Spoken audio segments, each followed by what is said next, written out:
Hi. இன்றைக்கி உங்கள் கூட ராகி பிஸ்கட் எப்படி பண்ணுறதுன்னு தான் ஷேர் பண்ண போகிறேன். 100 கிராம் அளவுக்கு அன்சால்டட் பட்டர். நீங்கள் இது பண்ணுறதுக்கு முன்னாடியே 2 மணி நேரத்துக்கு முன்னாடி இருந்து வெளியில் எடுத்து வச்சுருங்க. அப்போ தான் பட்டர் பயங்கர சாஃப்டாக இருக்கும். அப்போ தான் எல்லா மாவுலேயும் நல்லா மிக்ஸ் ஆகும். 2 கப் அளவுக்கு ராகி மாவு. இது ஆல்ரெடி சலித்து அப்புறமா அளந்து சேர்த்துக்கோங்க. 1/2 டீஸ்பூன் அளவுக்கு உப்பு, 1/4 டீஸ்பூன் அளவுக்கு பேக்கிங் பவுடர் சேர்த்துக்கோங்க. ஏன்னா ராகி பிஸ்கட்டில் கொஞ்சம் லைட்டாக உப்பு இருந்தால் தான் நல்லாயிருக்கும். அதனால தான் 1/2 டீஸ்பூன் அளவுக்கு சேர்த்துருக்கேன். 1/4 டீஸ்பூன் அளவுக்கு பேக்கிங் பவுடர், 1 கப் அளவுக்கு பவுடர் சுகர் சேர்த்துக்கிறேன். நீங்கள் நாட்டு சக்கரை அது மாதிரி சேர்த்திங்கன்னா 1/2 கப் அளவுக்கு சேர்த்துக்கோங்க. 1/2 கப் அளவுக்கு தேங்காய் துருவல், 1/4 கப் அளவுக்கு பால், இது எல்லாத்தையும் சேர்த்துட்டு நல்லா மிக்ஸ் பண்ணுங்கள். பட்டர், நம்ம சேர்த்துருக்கிற ராகி மாவு, பவுடர் சுகர், அப்புறம் பேக்கிங் பவுடர், உப்பு எல்லாமே எல்லா பிஸ்கட்லேயும் இருக்கணும். இப்போ நல்லா மிக்ஸ் பண்ணிவிட்டு வெண்ணிலா எசன்ஸ் ஒரு 2-3 ட்ராப் அளவுக்கு விட்டுக்கோங்க. விட்டுட்டு இந்த அளவுக்கு நல்லா மிக்ஸ் பண்ணி எடுத்துக்கோங்க. பால் உங்களுக்கு அந்த 1/4 கப் பத்தலைன்னா திரும்பி கூட சேர்த்துக்கலாம். இல்லை அதுலேயும் மீதி இருந்துச்சுன்னா அப்படியே வச்சுக்கலாம். அது ஒவ்வொரு மாவை பொறுத்து ரொம்ப வேரியேஷன் இருக்காது. சும்மா ஒரு 2 ஸ்பூன் 3 ஸ்பூன் அளவுக்கு தேவைப்படும், இல்லைன்னா கம்மியாக இருக்கும். தேவைப்படும், இல்லைன்னா மீதி இருக்கும். இப்போ இது இந்த அளவுக்கு பிஸ்கட் பிடிக்கிற அளவுக்கு இருந்தால் போதும். ரொம்ப தண்ணி விட்டுட்டிங்கன்னா நல்லா இருக்காது. இன்றைக்கி எப்பவும் போல் கையில் ரவுண்ட் பண்ணிவிட்டு அப்படியே லைட்டாக ஒரு ப்ரெஸ் பண்ணி நம்ம என்ன டிசைன் வேணுமோ அந்த மாதிரியும் பண்ணிக்கலாம். எனக்கு இன்றைக்கி ஸ்கொயர் ஷேப்பில் பண்ணணும் அப்படிங்கிறக்காக நான் ஒரு பட்டர் ஷீட் அடியில் விரிச்சிட்டு அது மேலே எல்லா மாவும் எடுத்து அப்படியே நீளமாக வச்சு கொஞ்சம் கையிலே ஸ்கொயர் ஷேப் பண்ணி அப்புறம் அந்த பேப்பரை மடக்கி 4 பக்கமும் அப்படியே கரெக்டாக இருக்கணும் அப்படிங்கிறக்காக அப்படியே டேப் பண்ணி வைக்கிறேன். அப்போ தான் ஸ்கொயர் ஷேப் கரெக்டாக வரும்.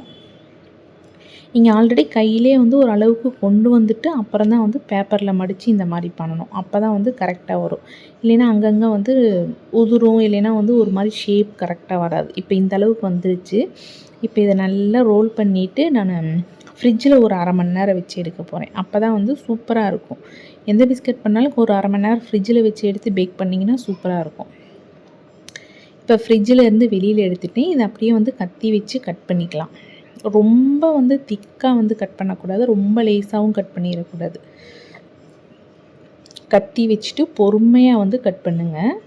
பாருங்கள் இப்போ எப்படி இருக்குன்னு ஷேப் நல்லா சூப்பராக இருக்குது. பார்க்கவே நல்லா இருக்குது. இது உங்களுக்கு ரவுண்டாக வேணும் அப்படின்னா நீங்கள் சிம்பிளாக மாவு பிசைஞ்சதும் அதை எடுத்து ரவுண்ட் பண்ணி அப்படியே மேலே ஒரு ஃபோக் வச்சு லைட்டாக ப்ரெஸ் பண்ணிங்கன்னா டிசைன் வந்துடும். சூப்பராக பண்ணிட்டு போகலாம். எனக்கு இது பண்ணி பார்க்கணும் அப்படிங்கிறக்காக நான் இன்றைக்கி இது ஸ்கொயர் ஷேப்பில் பண்ணியிருக்கேன். அப்படியே ஒரே அளவில் கட் பண்ணுங்கள். ஒன்று பெருசாகவும் ஒன்று சின்னதாகவும் அப்படி கட் பண்ணாதீங்க. அப்புறம் திக்னஸ் ரொம்ப பெருசாக பண்ணிட்டீங்கன்னா பேக் ஆகாது, ஈவனாக பேக் ஆகாது. ஒன்று கருகிரும், ஒன்று பேக் ஆகிறதுக்கு லேட் ஆகும். அதனால் ஒரே அந்த திக்னஸில் கட் பண்ணணும்.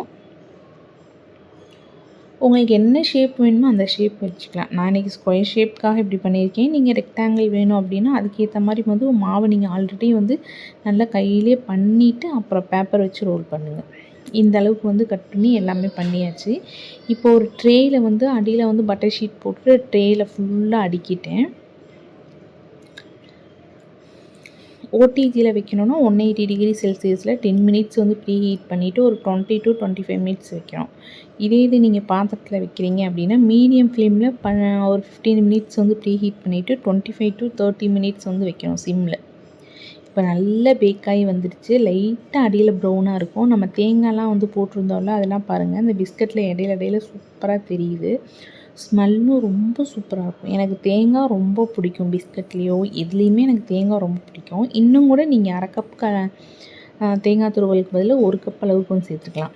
இப்போ பாருங்கள் நம்ம கட் பண்ணது சூப்பராக லேயராக அந்த தேங்காய் துருவலும் நல்லா பேக் ஆகி எப்படி இருக்குன்னு பாருங்கள். ரொம்ப கருகிடக்கூடாது. லைட்டாக ப்ரௌன் கலர் வந்தாலே சூப்பராக இருக்கும்.